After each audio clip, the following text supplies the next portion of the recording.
What's up, everybody? Welcome back to another episode of the Flailing Forward podcast. I am your host, Dustin Seiler, and I am joined today by Andrea Cannon, who is a longtime investor and a W-2 employee. And we're going to talk today about how those two mix and the lessons that she's learned along the way in this journey. So, Andrea, thank you so much for joining me today. I appreciate it.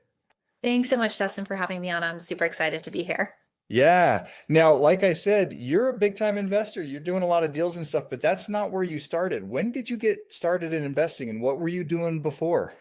Yeah, so I am a pharmacist originally and still to this day a pharmacist. And I really decided I wanted to get involved in real estate investing back in about 2015 or so. I brought, and this is my like funny claim to fame, is I brought real estate investing books with me on my honeymoon because I'm a nerd. How romantic of you. I know. So silly.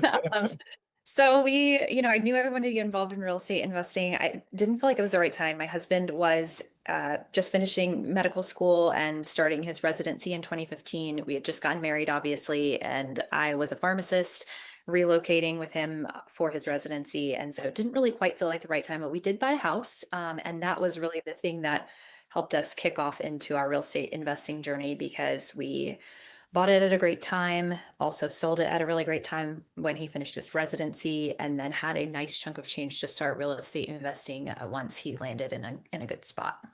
Gotcha. So you were kind of educating yourself on real estate before that, but buying the house was what really kind of gave you the itch, caught the bug, so to say, and kicked things off for you.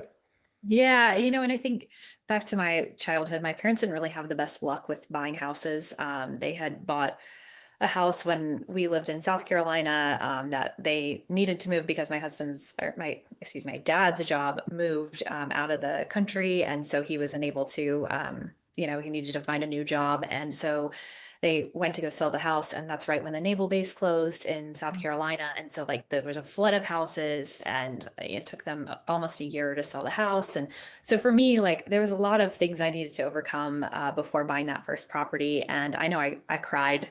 I was like, oh, am I doing the right thing? Like, I'm not sure. It's a $300,000 three-bedroom, three-bath house in Sugar House. I don't think this is a good deal. Oh my God, it was a great deal. Oh, people would sell a child for that these days. Yeah.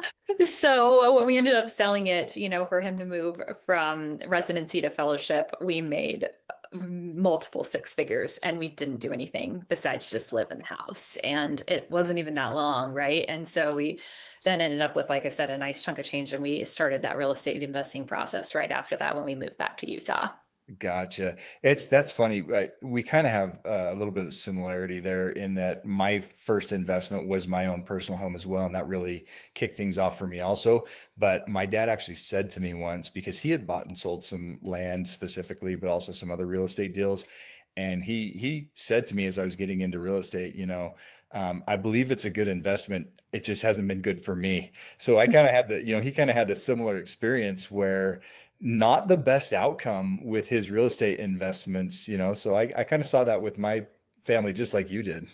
Yeah, yeah. And some people have this awesome, like long-standing, their family did this, and my family really didn't. Like, I'm really the first person to get super into investing and to have multiple properties. And, Yeah. my parents live in the same house that once we moved out of the house I just mentioned with them, they have been in the house for more than 30 years now. And so it's the same house I grew up in. And we've moved and picked up properties and done all kinds of things in that time frame, and they're still in the same spot. So it's definitely a different path, but I'm very glad I've gone down it. It's just there's a lot of things I had to learn, really on my own during this time. Yeah. I'm curious with, not having the best maybe physical example of good real estate investing. What was it that got you interested in it before you even bought a home? What started that whole journey for you or that interest in the first place? Yeah, I have heard, and I'm not going to get the quote right, but like the wealthiest people own real estate, and like that's where the true wealth is built. And I've heard this like from a long time, and I don't know exactly where I started hearing this from. I know I had read Rich Dad Poor Dad and other things during this time, and I don't know which one it was that like first really told me about it, but I knew that I wanted to change my financial trajectory, because, even being a pharmacist and, making six figures and things like that, that's still not like enough to really do and make the impact that I wanted to have. And so I knew I needed something else. So I got into investing in stocks, and I'm still, a lot of times people who are in real estate are like anti-stock, and I'm not that. I still am very, invested in the stock market also. But I just wanted something else besides that, and a true way to like park money and see appreciation and nice hedge against the dollar, having its issues and those sorts of things. Yeah, nothing wrong with some diversity in your investments at all, especially if you're in a W-2 and getting a match from your employer, I mean, that's free money. Why would you pass that up? Absolutely. Yeah. And I think, even early, like I started putting money away in my 401k, and I'm so glad I did that, because then when I moved jobs and moved from North Carolina to Utah, I'd been a pharmacist for a couple of years. Now I moved. That was actually the first money that we were able to use for, because I rolled it into a Roth IRA. And then when you roll it into a Roth IRA, then you can take that money out, and use it for a home. And so that's what I did for that very first house. And so like, had I not been into the stock market, I don't even know that I would have gotten into that, real estate, because I had that as an opportunity to kind of like jumpstart that first purchase for myself. Yeah. Now explain that a little bit more. Was that that was your personal home that you bought in Sugar House that you used? Was it a loan from your Roth? So no, so Roth money, so when I had my 401k, and you roll it over into like you can roll it into a Self-directed. self-directed like 401k, or you can also roll it into a Roth IRA. And I didn't really know anything about self-directed. We can talk about that later. I know about that now, and I use that now. But I just rolled it into a Roth IRA and paid the taxes. And then the thing that happens is when you do that, any any thing that you put into a Roth IRA, you can take out tax free. Right. So that counted as a contribution for me, because I had paid the taxes on it. So it counted as me like putting it in there. So then Yeah. I was able to take, it wasn't even that much money. We just didn't, with my husband being a resident, with us paying off his student loans.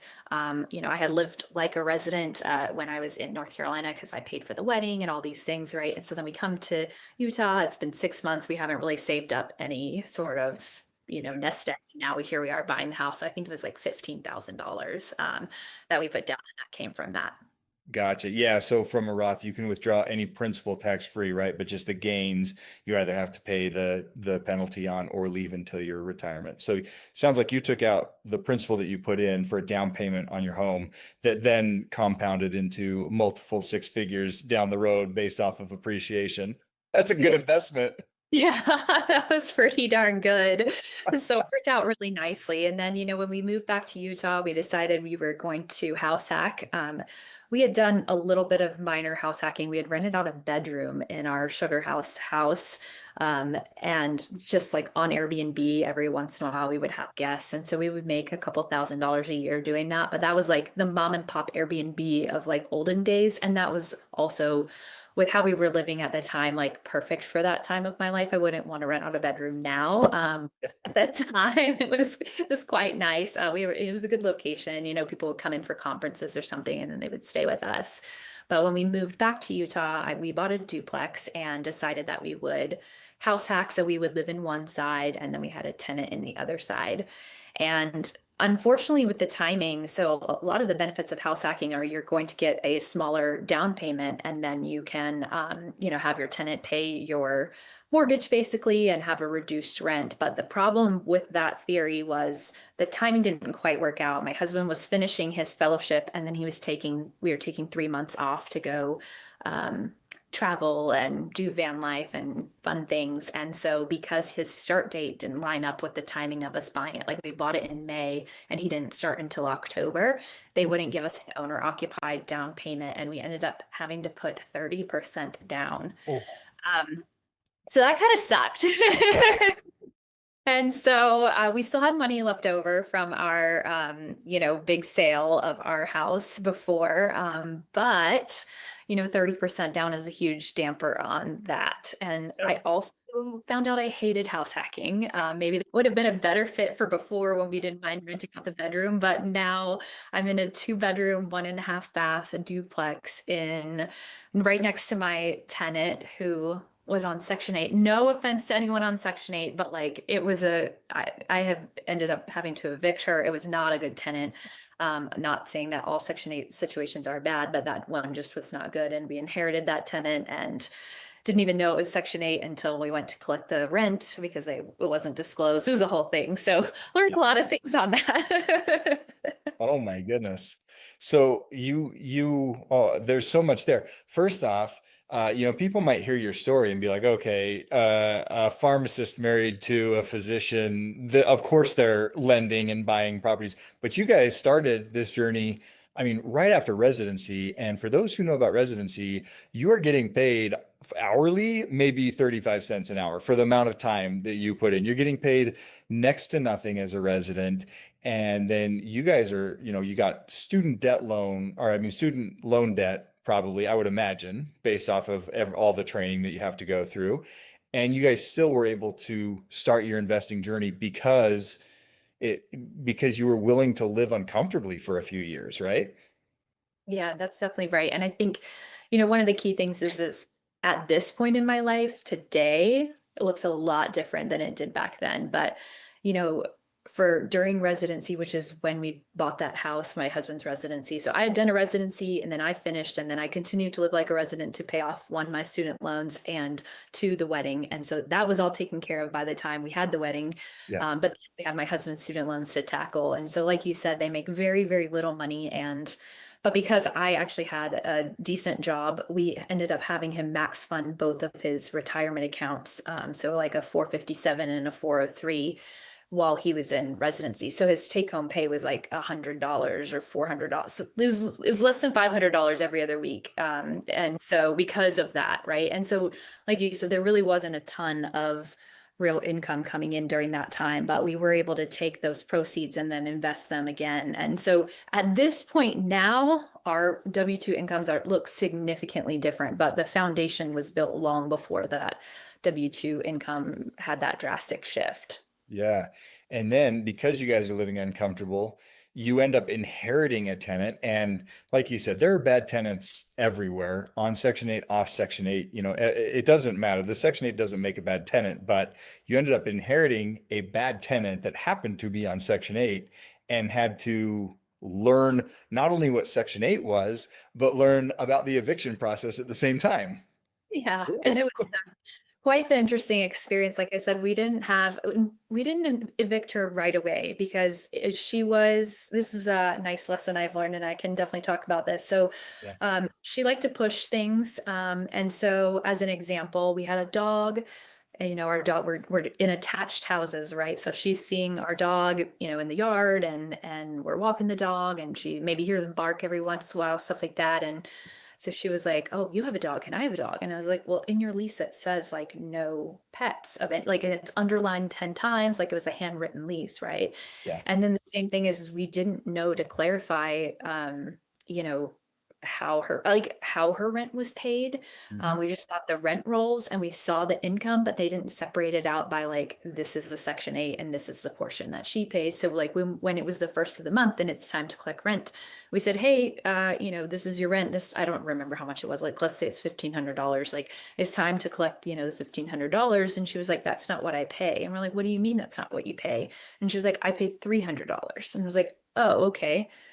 Who pays the rest of it?" "Oh, this comes from the government." Meanwhile, they're sending the old landlord checks. Like they didn't tell us, right? They didn't tell us that money was coming from the government. So they just continued to collect those checks. We had to go through this whole process. So there were many months where we only got $300. But the problem with her was then they ended up readjusting, right? One of the, things with Section 8 is it's difficult. It's like hard to it sucks and it's like good for people at the same time. And it's just like, it's hard to see it in action. So she made more money. So then the government assistance went down, which is in theory exactly what should happen.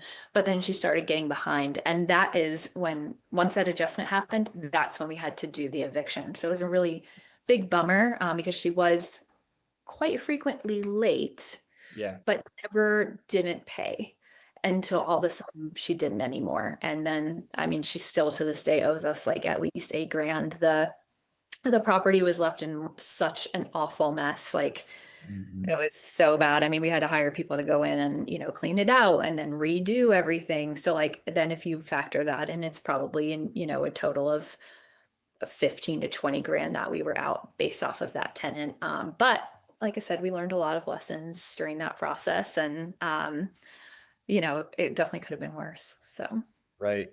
So what would you have done differently coming into that situation, knowing what you know now?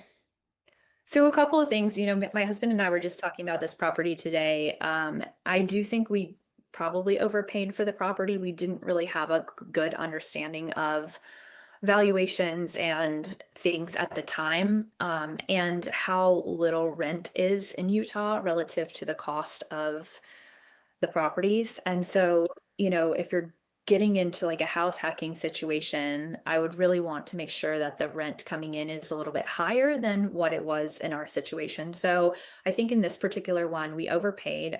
There's something, I think it's called an estoppel if you have a tenant already in place. We didn't get that done. We didn't know. I mean, we use a realtor and everything. You would think that all these things would be like I's dotted and T's crossed, but they certainly were not. I definitely do a better job of this on my own now, even if I don't use a realtor. But we used a realtor, so we didn't get that done, which meant we didn't know anything about the Section 8, which means we missed out on a couple of monthly payments until we got that situated with the government. Which So I can't believe the old guy was just like bringing this money in and not saying anything, and just like, "Yep, I'm just gonna hold on to that."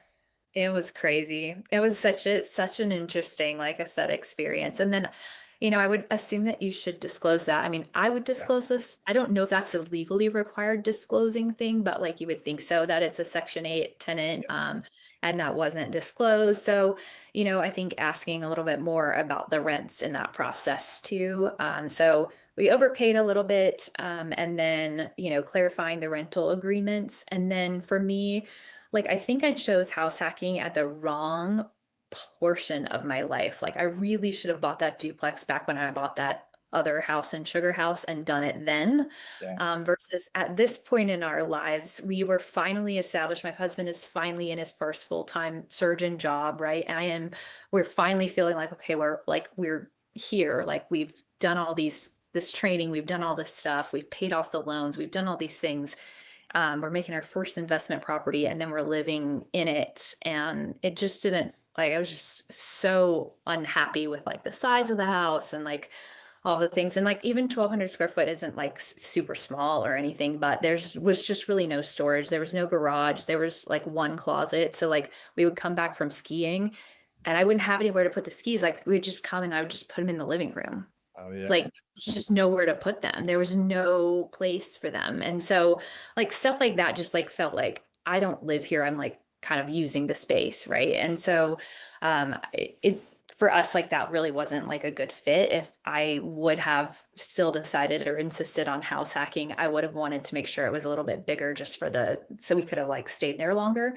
And then simultaneously the timing of putting, having to put that much money down. Like if I had realized we would have to put that much money down because they would count it as an investment property, well, then we should have just bought a single family home like that we could then, own or occupy or something, because like that was just crazy with the timing. And having to put 30% down is just a lot. Yeah. Yeah, that's a ton. And it sounds like just knowing the time of life that you're in. So house hacking, not a bad thing, a good strategy, as long as you know kind of the time of life that you're in and what type of house hack is right for you in that time of life. I would imagine even now, if you had a standalone ADU, maybe you guys would still be open to some house hacking, right? Because even in this time of life, but that separates you from the tenant completely and completely different than living within 6 inches of a wall.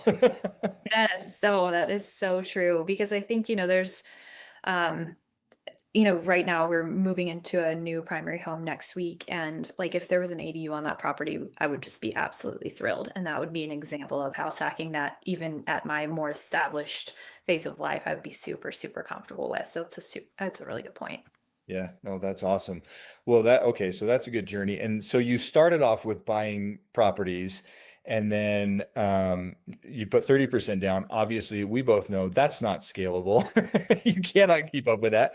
You found creative finance and I don't know if it was your next home, but I know that you got a great primary residence on creative finance here in Utah. Tell us about that.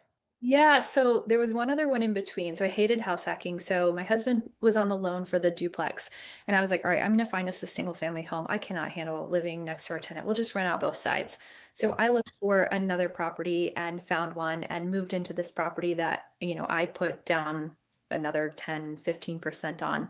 So now we've used up that money that we talked about before, that big chunk of change we had from our initial sale of our first primary home in Utah. So that money is gone. And we just discussed I make decent money for my job and so does my husband, but it's just not scalable at that rate. So I'm like, okay, I just put down more than $300,000 on two properties. How is everyone else buying these houses? Like, Yeah. what is going on? Like, I want to buy more houses, but everybody else doesn't have 300,000. So what's everybody else doing? And I just was like asking these questions out loud, like, what's going on? And of course, I started getting a nice targeted ad on Facebook for Pace Morby, who said you can buy houses with no money down, and I was like, oh, what? That sounds like a scam. So I started That sounds like a scam. Tell me more. yeah.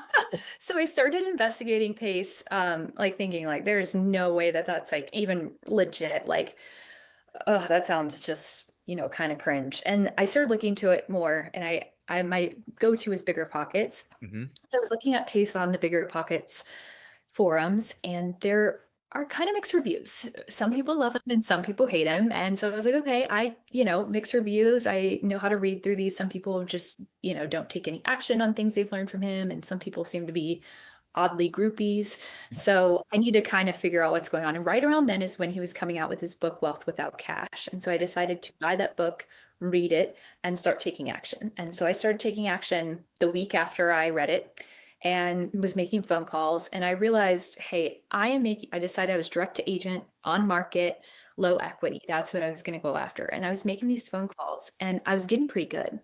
And I was like, man, if somebody says yes, like, what am I going to do? Like, I'm actually genuinely worried that somebody's going to say yes. Yeah. Like, because then what, right? Like, what's the next step?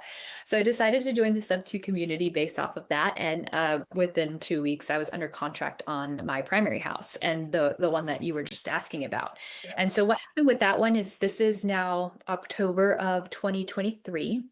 The sellers of this house had listed it in March of 2023 for 1.3 million. They had previously bought it for 1.1 million. And then they moved out of state. So they just started dropping the price every 6 weeks, trying to get the house sold because they moved out of state. It's not the most friendly rental situation because it is in a gated community HOA. So, and they had taken all their furniture. So it's just like a little tricky for them to kind of figure out what to do with the property. So they started just dropping every 6 weeks until they got to $950,000 and they owed $157,000 on the mortgage. So that obviously made my, light bulb go off and say, okay, this is definitely a low equity house. It's actually upside down. And so I decided to go and talk to them. And so I didn't know that they had moved out of state at the time. I just had been watching this and had realized, okay, this is what's going on. So I decided to go and talk to them. Didn't realize it was gated. And so I went there and I'm like kind of standing outside the gate. I'm like, dang, like, I don't know how I'm going to get to these people. And like, no one was coming in or out. And so like, what am I going to do?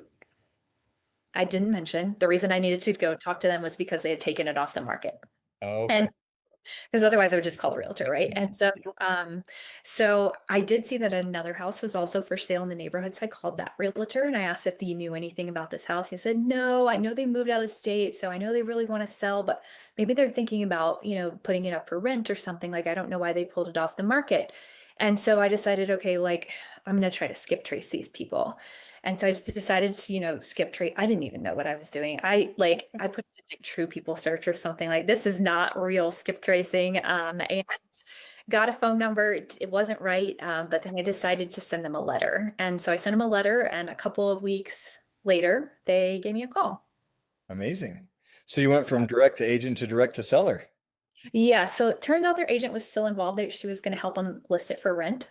And so then we circled back to the agent. They gave me the agent's phone number, which I didn't even know how to look up like expired listings or withdrawn listings, anything like that. So new. Mhm. Uh, but then worked with their agent and kind of talked through the process and what I had in mind. And, they had gotten, of course, a ton of phone calls from people in the community. But the thing is, nobody else actually wanted to own or occupy the house. That Oh, was my plan.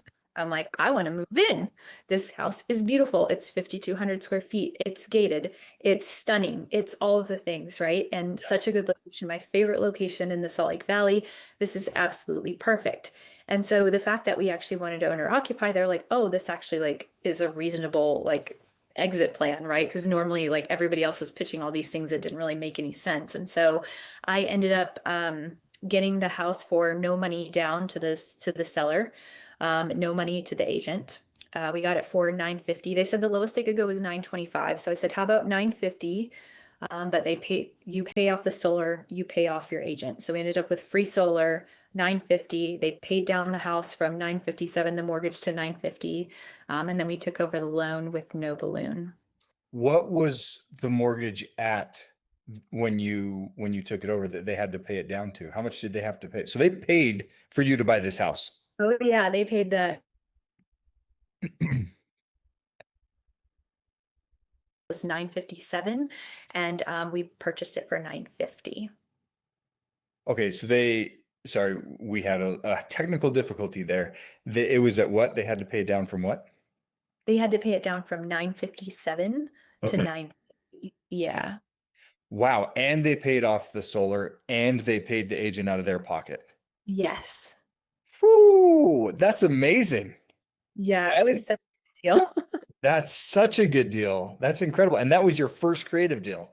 That was my first creative deal. Man, that just spoils all other creative deals going forward at that point. Yeah. Yeah, it sure does. Oh my gosh, it's so good. But that obviously the light bulb was turned on for me. I knew, or light switch, it was like it before I didn't know about creative. Now I knew about creative. Now I know it's possible, Yeah, all of the things. And this is the nicest house I've ever lived in with the least money down I've ever paid. yeah. So no 30% down on a crappy duplex, no 15% down on a single family home. It was a bungalow. It was super cute, like nothing wrong with it, but it's just not the same as this, luxury home. So, huge, amazing strides for creative finance for me. Oh my gosh. Instead of paying 30% down to evict a tenant, you had somebody else pay for you to move into their $1 million home. That's incredible. Um, I loved when you said when you were making these calls, you were worried about, well, what if somebody says yes? Because I don't know what I'm going to do.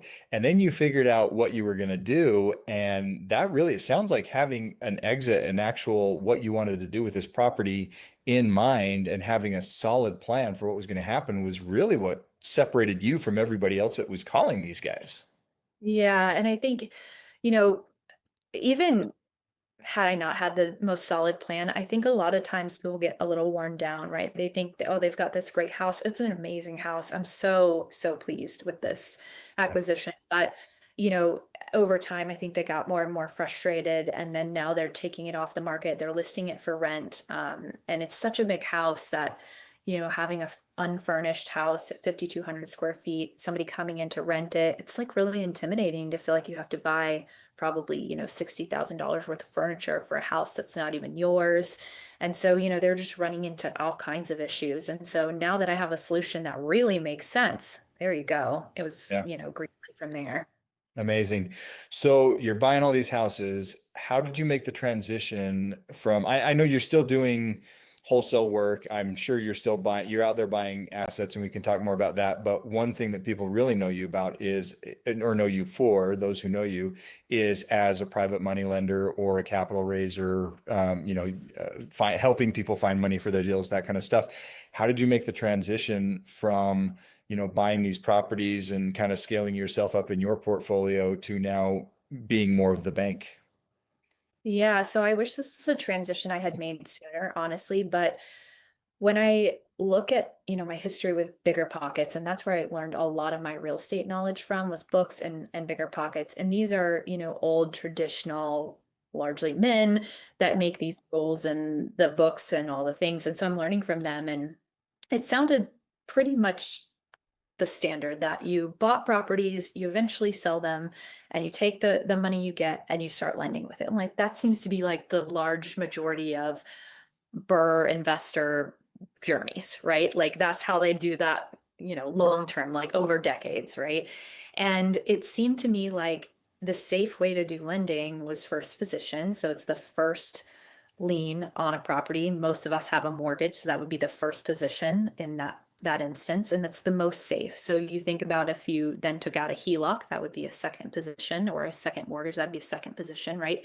And so all those get riskier and riskier, both for the bank if they're the ones doing it, or for you if you're the one doing it. And so thinking about housing prices in Utah and thinking the median home price is now somewhere around 600,000, the odds of me being able to do a first position loan are kind of low, right? We just talked about how I've used up all my money on the down payments. I've obviously made more since then, but what could I do one loan in that time frame? And so I just didn't think that this was something accessible to me.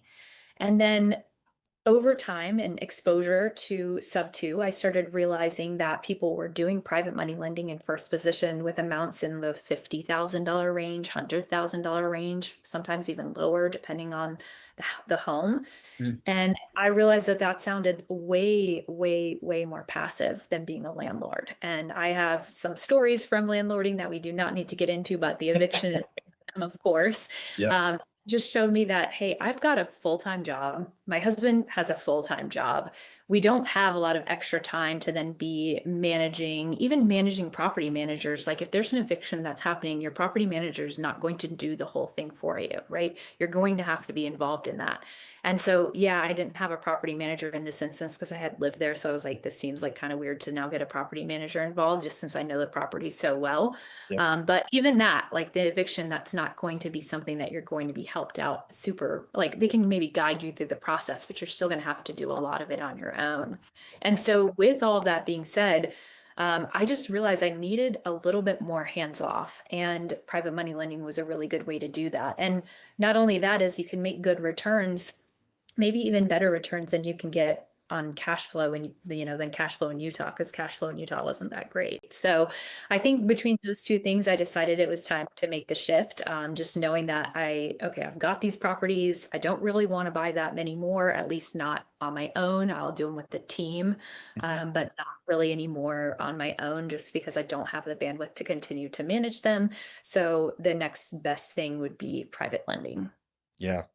Amazing. That's so great. And then, of course, everything was rainbows and butterflies, right? All of your lending deals have gone perfectly according to plan, and everybody pays on time, and all your returns are wonderful.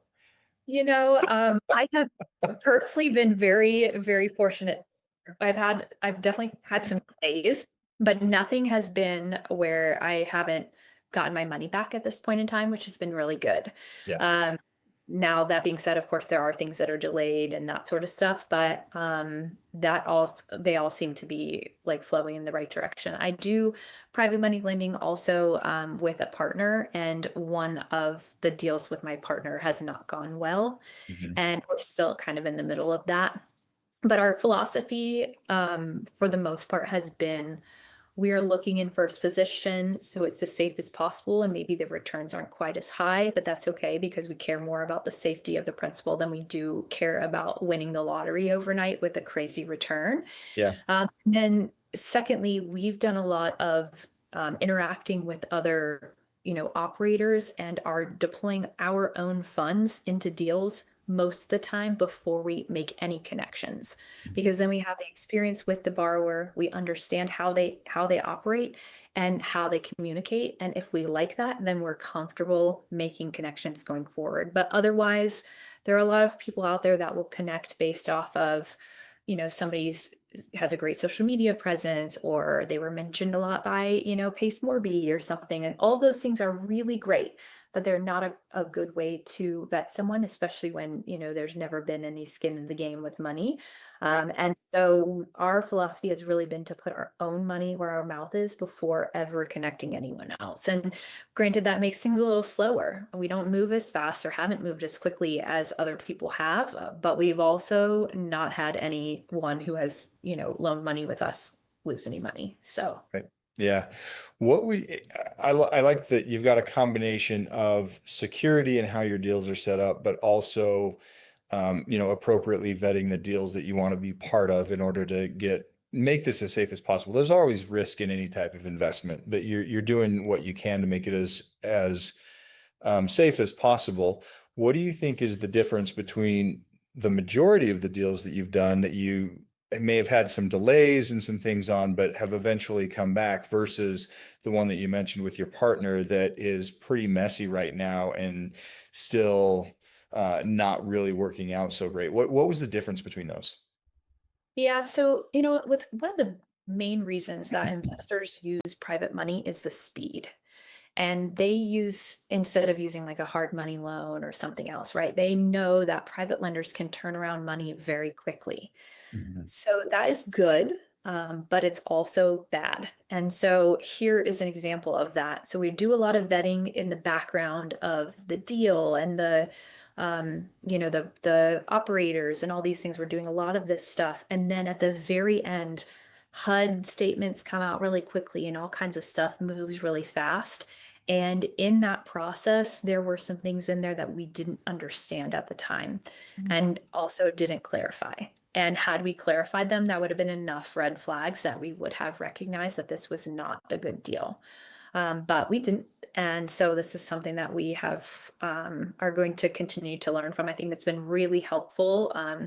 It's a bummer that it's happened, but it's been really helpful to actually see, like, you do need to hurry. I'm not saying you should just sit on a HUD statement and not review it or take 10 years to look at it, but like feel comfortable asking questions.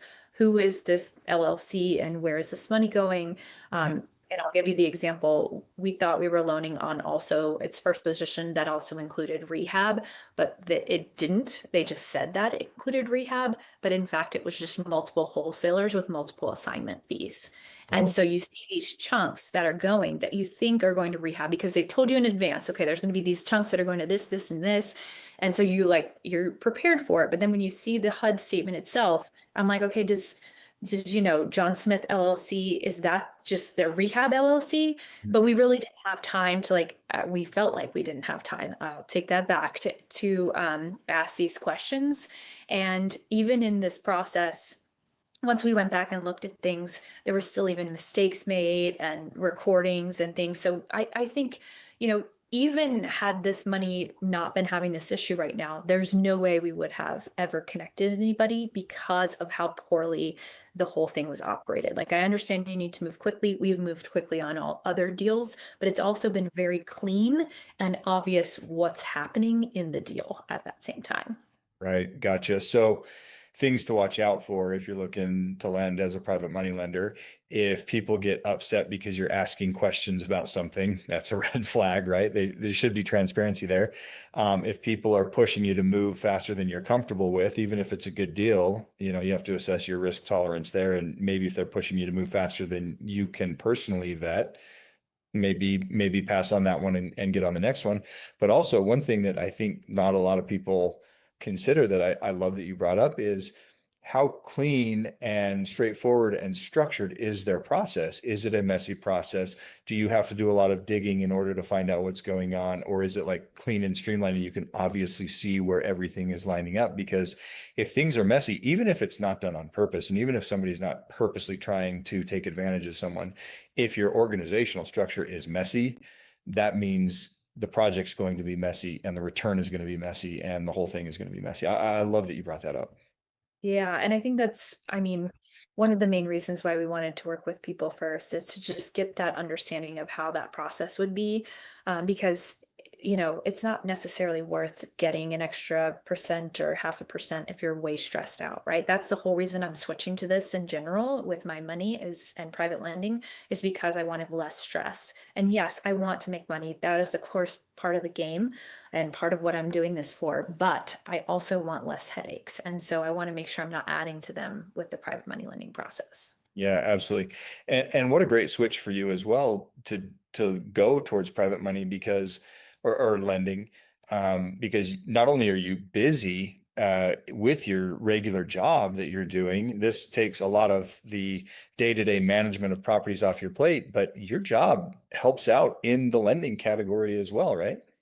Yeah, it's perfect because then, we make money and can then allocate extra funds to more lending. And then I'm also telling coworkers, like we have one of my coworkers is a lender on one of our co-living properties. He's super happy every time. I literally saw him this weekend. He's like, thanks for the funds.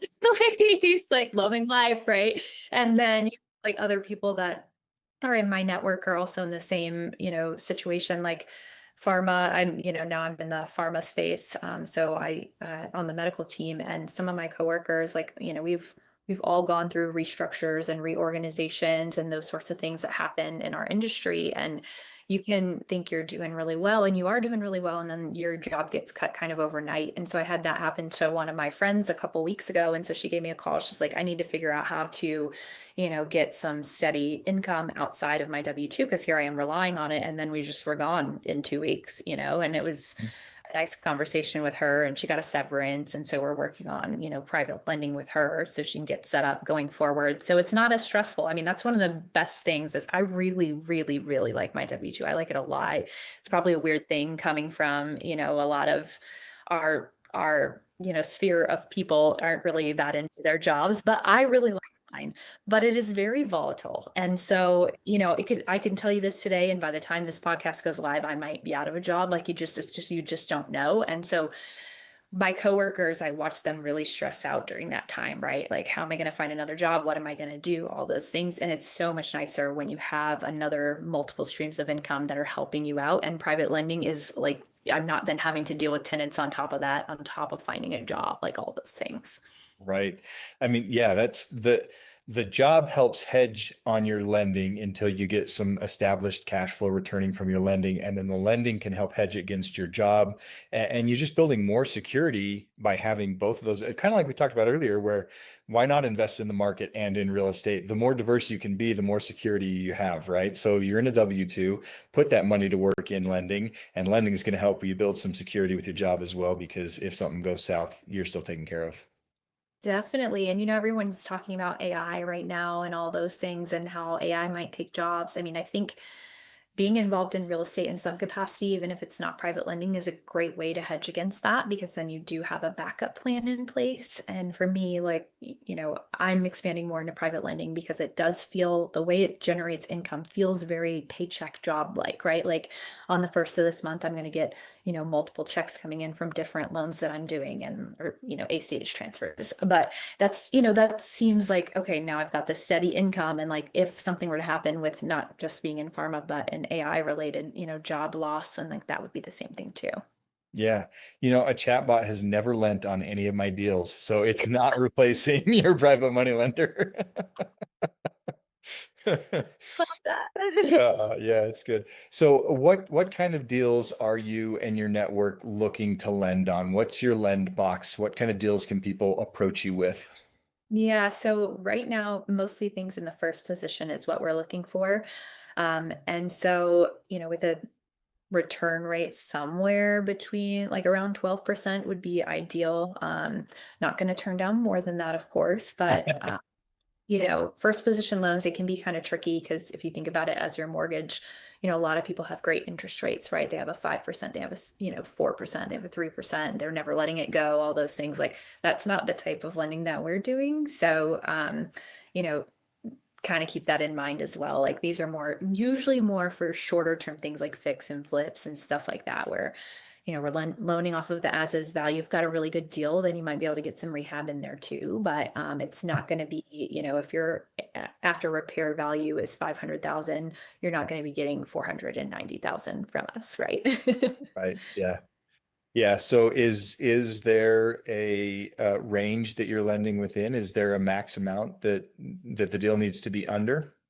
No, not a max amount. It really is deal dependent and timing dependent. Obviously funds come in and out, so it just depends on timing from, things being able to be deployed or not. I would say a lot of our loans are not that much money though.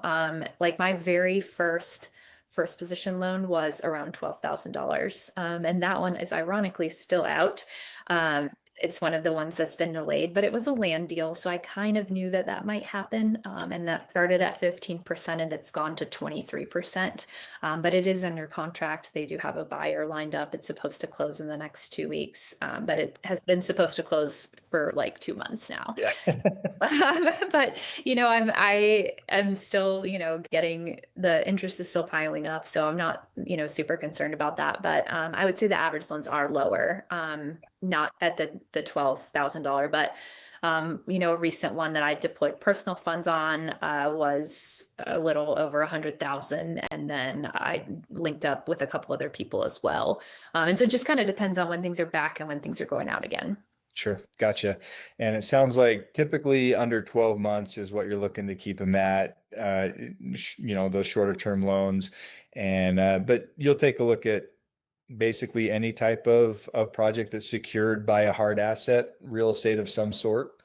Yes, that's correct. I'd love to expand eventually into businesses or something else like that, but right now I think there's plenty of opportunities out there with the real estate that I'll just stick with that for now. Yeah, absolutely. What's the best way for people to get a hold of you if they have a deal they want to run by you?